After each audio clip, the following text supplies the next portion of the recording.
যে কোনো ইবাদত করার আগে সেই সম্পর্কে জ্ঞান লাভ করতে হবে। এটা একটা প্রস্তুতির অংশ।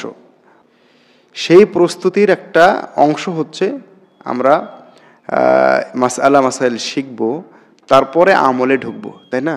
রাসূলুল্লাহ সাল্লাল্লাহু আলাইহি ওয়াসাল্লাম বলেছেন সালাতের ক্ষেত্রে সল্লু কামা রাআইতুমুনি উসাল্লি, আমাকে যেভাবে সালাত পড়তে দেখছো সেভাবে তোমরা সালাত আদায় করো। তো আল্লাহ রাসূলকে তো আমরা দেখছি না এখন, তা আমরা কিভাবে আদায় করব? তার সালাতের হুবহু কপি হাদিসে নাই, আছে, তাহলে সেটা জেনে আমি শিখবো এবং সেই অনুযায়ী আমল করব।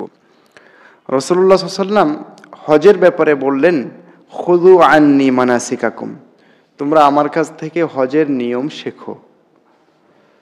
তো এরকম প্রতিটা কাজই রাসূলুল্লাহ সাল্লাল্লাহু আলাইহি ওয়াসাল্লাম আমাদের জন্য মডেল, আদর্শ।